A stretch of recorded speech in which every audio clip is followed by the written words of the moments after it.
Hello, everyone, and welcome to the first of hopefully many AE Modular podcasts. We thought we'd try this out.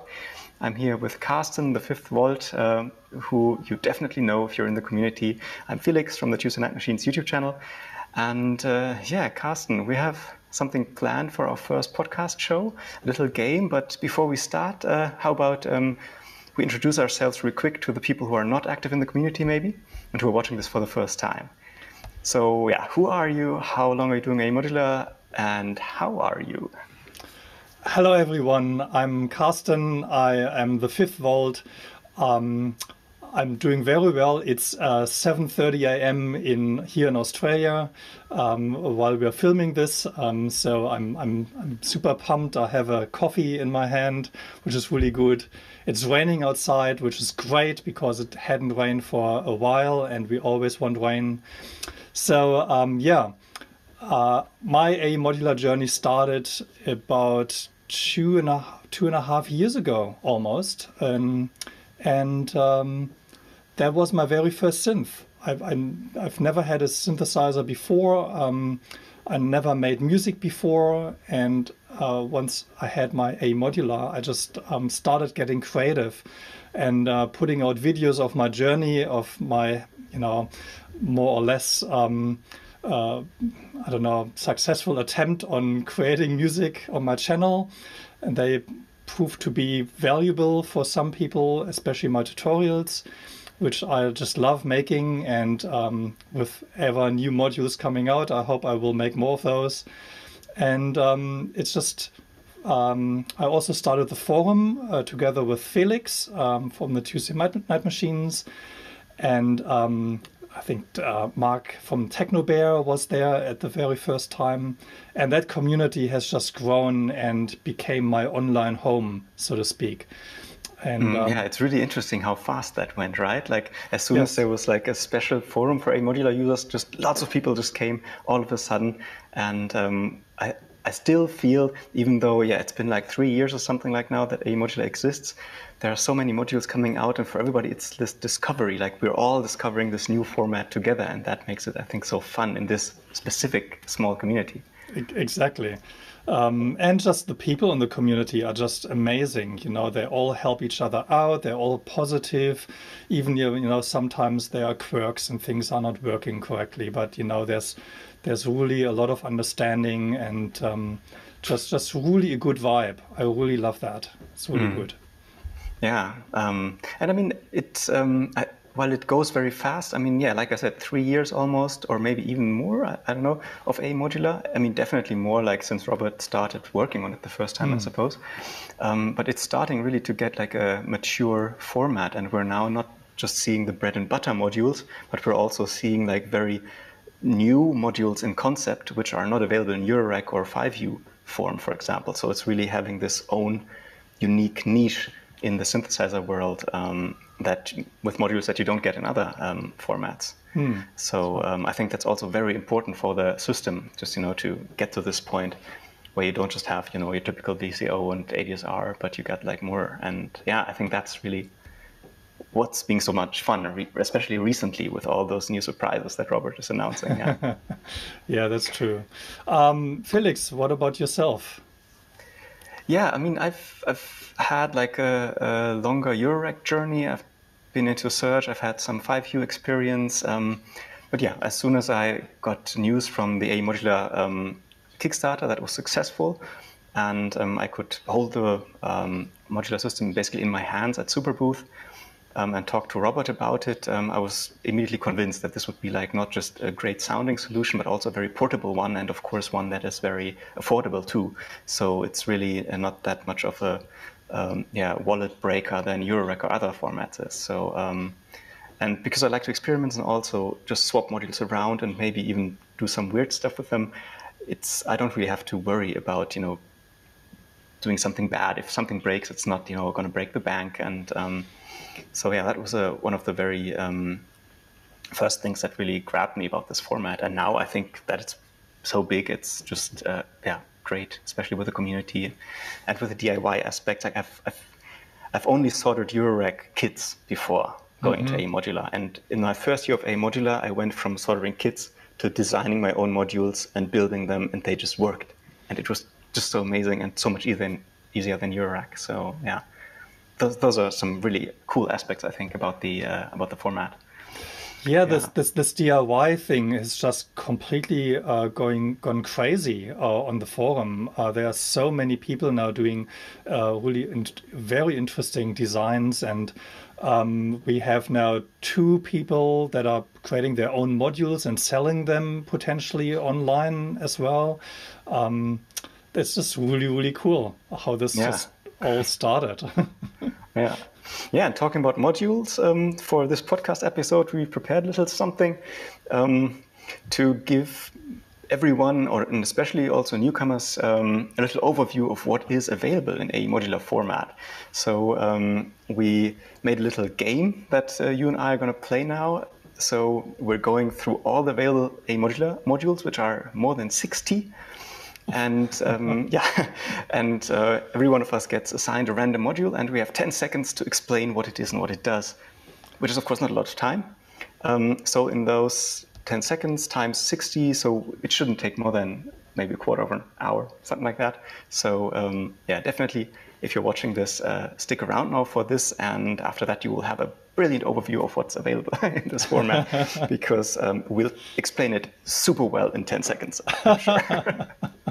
We'll try. We'll try. Okay. So, do you want to start? So you're driving this game, right? So right, I'm driving it. I'm getting ready. Okay. Right. So cool. are we taking turns, or how does that work? Yeah, let's just take turns and see how we manage. Okay. I don't know how this is going to go. I didn't practice. Neither did I. So it's all right. Okay, let's go. Get ready. Okay, this is a string machine. It plays chords. It sounds amazing. It's got this old vibe sound. You have different... And next. Map. Next. Okay, 2 envelopes, 2 attack decay envelopes. You have an output trigger, which is cool. So you can have a feedback, and it can act as a voltage control trigger delay. Okay, next. Okay, this is a switch. You can put things in and route them in different ways, either with a CV gate or a button and a latch button. And that's it. Oh, that was good. Cool. Okay, it's an Arduino. It's also available in Eurorack form. It's compatible with Eurorack modules. You can program your own synths, and there are lots of synths you can download and put on the thing. Okay, this is just plain USB power, just if you want to have a lamp or something else from your rack. But don't use it, it'll take power from your modules. Right, and you need more modules, definitely, more powerful modules. Exactly. Okay, simple, that's 2 VCAs, which can be audio or DC coupled, so you can use them to amplify or attenuate LFOs, but also audio signals, for example. Okay, this is a digital module. It has 7 different wavetables of sounds that you can browse through. Oh gosh, Sorry, this is really hard. Oh crap. Jan Ostman design, I think. I don't know. I'm not sure. It's digital sawtooth chiptune oscillator voice. Okay, this is a buffered multiple, which you can link to get either 2 or more outputs. And it's buffered, and it's great. Okay, the 16-step sequencer. The cool thing is that you don't dial in each step individually, but you have 5 different notes that you can program, and then you can switch between the notes for each step, and it works well for live. I'll click next. This is an output that is actually has 1/4-inch outputs for from the mix console. Okay, that's an analog, I think, kick module, which is doing kick drums, and you have a drive for crunchier sounds. Yeah. The beat divider is important when you connect MIDI, because MIDI is very fast, and there you can tune down the clock to 1/4 notes, 1/8 notes, and so on. All right, that's a new dual oscillator. It's digitally controlled, but analog, I think. So it tracks very well per 1 volt per octave. Yeah. This is the topograph is a clone of a module from Mutable Instruments, and it is a drum sequencer. Okay, that's the RagLink. You can connect different cases and they will share power, so you only need one power supply, and you can also route CV between the cases. The spring reverb is just that. It comes with an external spring tank, and it has some feedback and input and dry wet control. Simple. Okay, that's noise. It has a digital and analog noise output and a CR output. I don't know. I have the old version without the CR. I don't know what the CR is, but yeah, it's noise. It's cool. Okay, this is a filter type. The cool thing about this is that you can mix low pass, band pass, and high pass at the same time with different inputs. That's an amplifier for 2 signals, so a dual amplifier you can use to make sounds louder or control voltage, I suppose, and you can also overdrive it as an effect. This is a blank module which you can paint on and make your case really nice.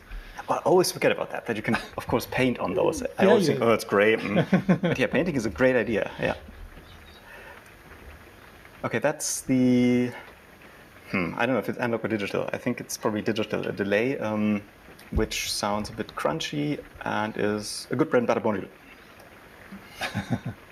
This is a lo-fi digital drum kit with different sound banks, and it mixes all the sounds together in one output. That is an MS-20 filter clone with low pass and high pass, and it sounds quite authentic, I suppose, and it's a nice analog filter.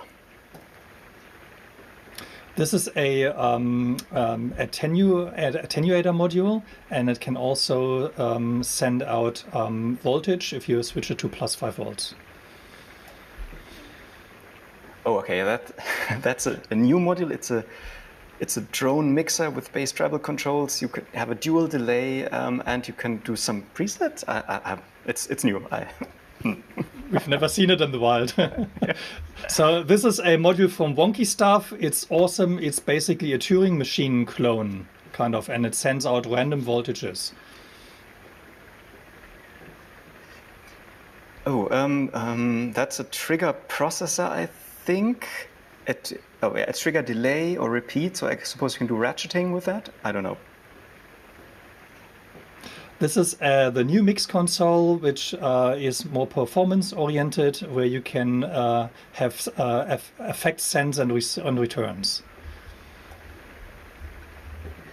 This is another digital oscillator, I think also based on Jan Ostman design. And yeah, it does sine waves, digital sine waves. This is a slew or edge detector. It detects when a signal goes up or down and sends voltages out and slews the signal. Okay, 2CV tool is a CV processor, a manual one. You can offset, invert, and scale CV and 2 at the same time. You can also use an overdrive audio effect. This is a wave folder. It takes an incoming signal and shapes that waveform, and it's great for overdrive. Oh, it's the DIY module. Is that a bug? Oh, okay. It's a DIY module. You can create your own module. It's just blank. You can use the things for whatever you want. You just solder stuff to it. I thought it was a bug or something. That's a dual LFO with different waveforms, and the top LFO has continuous wave shaping control. That's the actual drone module, the new one. You have I don't know, 18 oscillators, 12, not sure, but yeah, lots of manual control. This is an 8-step sequencer. It works very similar to the 16, but it also has raw CV out from the individual knobs, which is really cool. The new joystick module, really looking forward to that. It's not just an attenuator joystick with an X and Y axis. You can also have 4 quadrants and 4 CVs going out of that and mix them. And yeah, that's going to be a great performance module, I think. This is a headphone amplifier, which is really nice if you're just starting out and want to practice in silence and don't have a mixer. That's always good for modular synths, to be able to practice in silence, right? Yes. Okay, 4-atmix fader, it's a fader attenuator or voltage source, and it also mixes 4 inputs, so versatile stuff. This is the exact same thing, but with knobs instead of faders. Mixes signals together and has 2 channels, A and B. Oh, yeah. Multi-effects, digital multi-effects module based on the, spin effects chip? I forgot. But yeah, yes. Lots of different reverbs and delays and stuff. And yeah. This is the main module for the AE Modular system. It has power, MIDI, and input and output jacks. Multimode divider, clock divider, which has several modes, beat division or, prime numbers, binary numbers. You can shift it manually or also with CV to change the rhythms. This is a 4-channel input-output module, whereas the channel number 1 is a stereo and channel number 3 is also stereo input-output. 4-atmix, that's also what the fader thing was. 4 different attenuators which can also mix the signals, and they work DC and AC coupled. Yeah. This is a dual sample and hold module where you have an input signal and a trigger, and it outputs the signal at the time when you put in a trigger. That's a huge trigger sequencer. If you want to sequence drum beats or anything else, you have lots of steps, lots of channels, 4 different sequences at the same time, I think. I never used that. This is a new scope module, which has oscilloscope functions, frequency analysis, and it can be used to tune your oscillators. Okay, that's OR logic, and which is used to combine trigger signals. It's because you don't want to mult them or don't want to spend a mixer, you can use an OR logic to mix them. This is a attenuating mixer with an offset. You can invert signals, and you can also offset signals to a voltage. That's the DIY breadboard module, so you have access to the 5-volt and ground bus connections, and you can use the breadboards to put electronic components on there and experiment with them. This is a new another filter type, a state variable filter, which sounds really nice, especially in bandpass mode. I love it. It's great. I need to try that out. I'm always just using low pass mode, but yeah, I forget about bandpass and high pass. That's an expansion for this mix console, which you talked about earlier, and this does balanced XLR outputs if you need professional connections for the outside world. This is a attack, decay, sustain, release envelope, which is also looping with the end signal, and you just dial in all the stages. That's a standard VCO, analog VCO with frequency, pulse width modulation, and sync. And you get triangle, sawtooth, and pulse width waves. This is a 4-channel quantizer module. All the 4 channels are individually connected, but they all use the same scale. Okay, this is also a new one, the phaser. Which is I don't know, it's a Vactral type phaser. I'm not really knowledgeable when it comes to phasers, but it's probably good. This is a noise making module. It uses byte beat algorithms to create a very interesting rhythmic noisescapes. It's awesome. Okay, Vactral low pass gate. For those Buchla bongos in AE Modular land. Really cool percussive thing.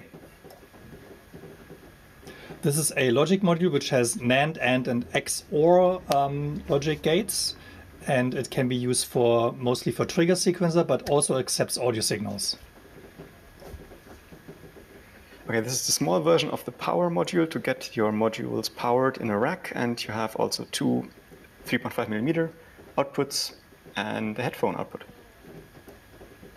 Which is mono only. So this is another filter, a wasp type filter, which also sends low pass, band pass, and high pass at the same time. It has a very distinct characteristic.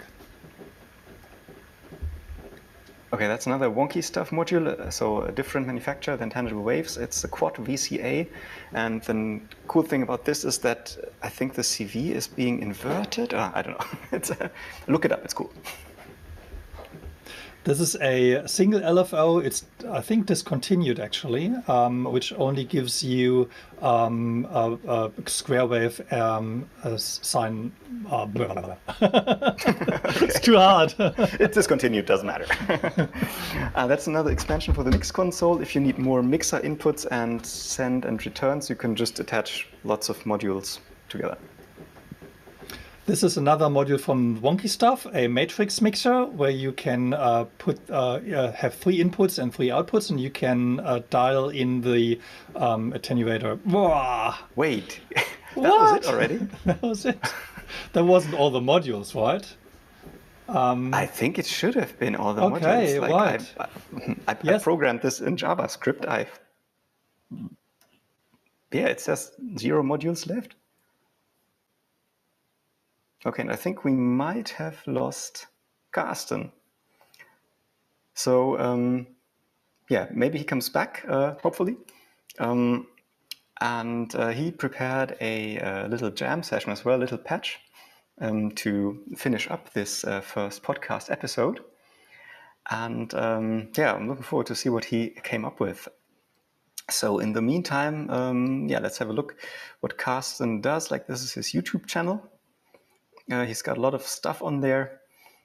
He's reviewing modules. He's doing lots of tutorials, as he said, lots of jam sessions. So it's a good place to start for a beginner, especially if you want to learn about AE Modular synthesizers and what each module does and how to connect everything, how to get everything going, because we all know the first time we're sitting in front of a modular synthesizer with nothing connected, it can be very daunting. You don't know what to patch where, how everything works. So definitely go to the 5th Vault on YouTube and check out the videos that he has. There he is. He is coming back. There you are. Great. Yay! I just had to reconnect my bloody USB-C dongle. Oh, this is so annoying. But it's cool. I mean, it didn't happen in the middle of the game, so that's great.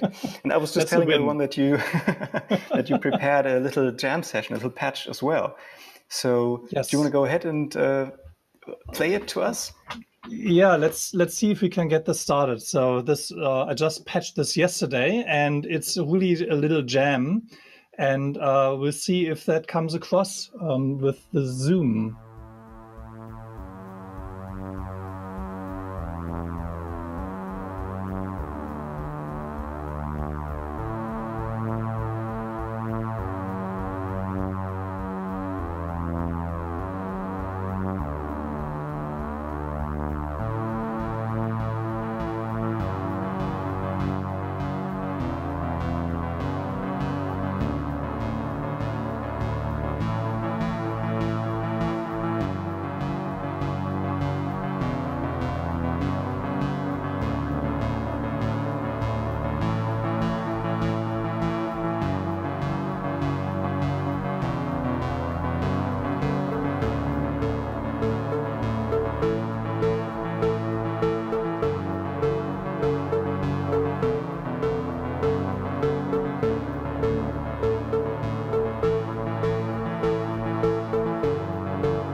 right. Wow. Yeah, that was a Okay. cool performance. Like, how many voices were that? Like, at least 5 or 6, right? And did you use the quantizer? Okay, so no, I don't use a quantizer. All the pitches have been tuned basically relative to each other. So I'm not actually sure if that's in tune with any other instrument outside of the AE modular. I just chose one pitch and then I pitched everything accordingly by ear, basically. So no quantizer use, and I'm using the 2OCD. So I'm using a screwdriver now because I forgot to bring my pencil. Oh, the iconic pencil, yeah. So so this is the 2OCD, and I'm using 2 voices of that. So just the square wave and the sub oscillator. And then I'm using the Sawvox for a kind of a drone. And I'm using the wavetables that I'm playing with my Arturia keyboard. So that's the lead sound. And then I'm using an MS-20 filter, this one here, which makes this, let me see if I can patch that in actually. Just tune that in. Can you hear that? Mm-hmm. So this is an MS-20 filter. So that's in self-resonating mode and going through a very short envelope, and I've tuned it to be also in tune with all the other voices, but just listening to it, going over and over, and just tweaking it until it sounded right. The Sawvox is this. And are you using the voice mode, or like, is it going through an envelope as well, or is it just the Sawvox? This is going in raw, so there's no processing of the Sawvox at all. It just sounds really nice on its own. I hardly ever put it through a filter or hardly do anything with it because I'm using it as a backdrop most of the time. In this case, it's using the same sequence as all the other voices, just tuned slightly lower. And because I'm really not sure, I'm resisting to learn music theory.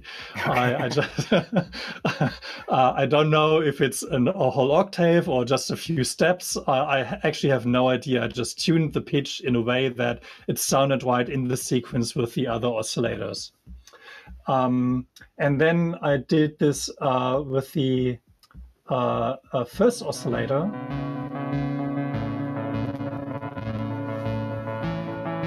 So this is also taking the same sequence, but I'm putting that through the delay.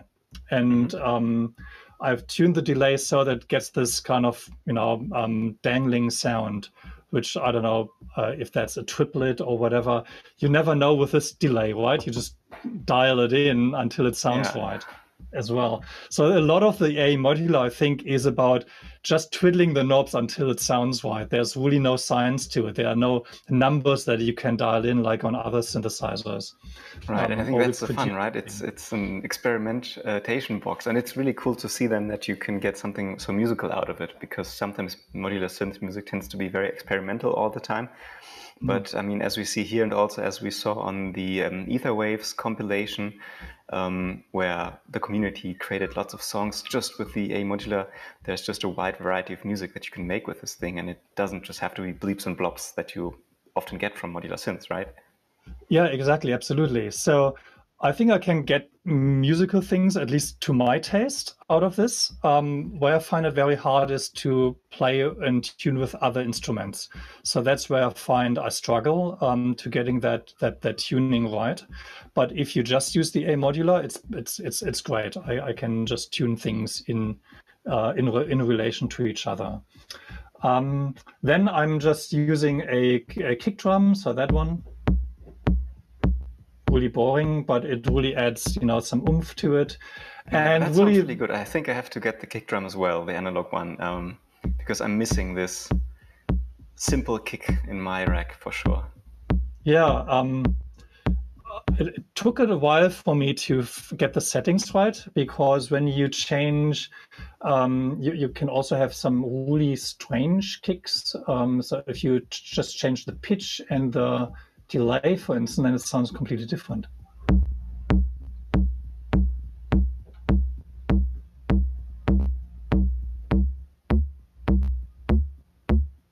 and not always very, very good. So you really fiddle with it a little bit. And some people also put the kick drum through a filter afterwards to just, make it more bassy, I guess.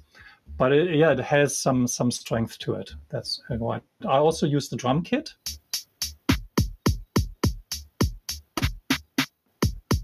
And this is powered by the topograph module as well. So I'm using the topograph outputs here to get the different bass, snare, and closed hi-hat sounds out of that. And then it's really just so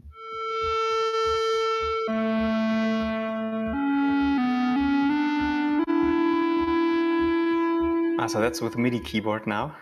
That's a MIDI keyboard here. So let me just there you go. All right. That's the wavetables module, and I'm using the first wavetable here, and there's some modulation on it, which is very subtle. It's using an LFO to slightly change the slightly scan through the wavetable. Right. Yeah. So you can hear a little bit of movement in there when you hold the key down. I think that's so fun about the wavetable stuff, that you don't need, a filter or something else, that you just have all those waveforms in one table and you can just morph between them and go well beyond what a filter could do, for example, because all the different waves are just were created by Paula in this case, who designed the module to give you a wide spectrum of sounds, right? That's exactly right. And I found that actually putting those, a lot of those wavetables through a filter is taking everything out of them. So I first put it through a filter and I go like, why don't I hear anything? So all the interesting frequencies are actually gone if you put it through a filter, unless you open it wide up. So yeah, it sounds really beautiful just by itself. And I'm using that a lot as leads. But it can really do some really good percussive or bassy accompanying sounds as well. So that's the patch. It's really not that much, I think, in terms of how my patches usually go. But the idea really was to use one sequence from the Sequencer 8 and get as much variation out of that as I can. One other trick that I wanted to point out that I really tried for the very first time is that when you listen to the sequence here, when I press the VC switch, I transpose it.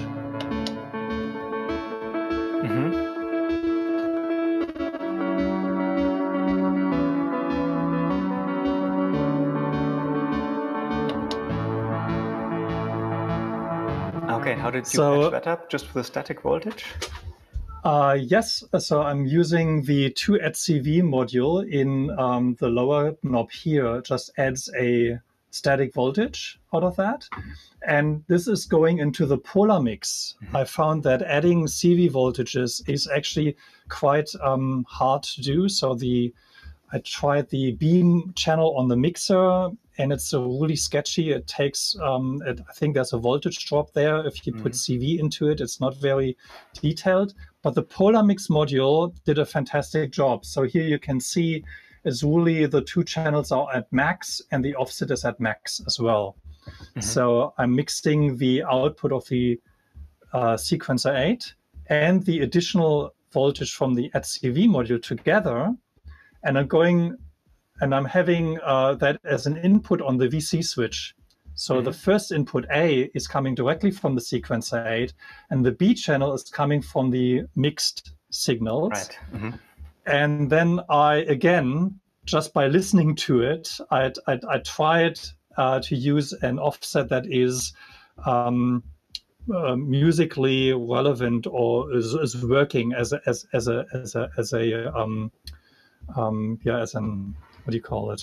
As a transposing thing. And cool.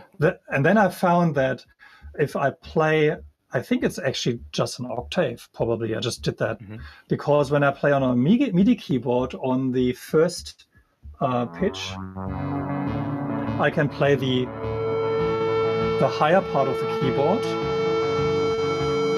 So up high here. And when I transpose it up, I play the lower part on the keyboard. Ah, yeah, that's a good trick. So when I transpose all the accompanying things higher up, I play lower on the keys, and vice versa. And that sounds, I think, really good. Yeah, it's definitely a good trick to add variation. Cool. Yeah, thanks a lot for sharing that, Patch, and sharing the notes. So I suppose we will do that again, right? We'll record another episode sometime soon, also with another guest, probably. And yes. Yeah, this was a great first experience, I would say. And yeah, if people who are watching this, if you have any questions, just go ahead and post them in the comments below on YouTube or join the AE Modular forums if you haven't already. We'll display the link to that as well in the video and also in the description. So head on over there, check out what other people are doing with the modular synths. And yeah, stay tuned for the next AE Modular podcast episode. And yeah, thanks a lot, Carsten, for doing this here with me. Well, thanks, Felix, for hosting it. It's fantastic. All right. See you guys at the next podcast. All right, cool. See you guys. Bye-bye.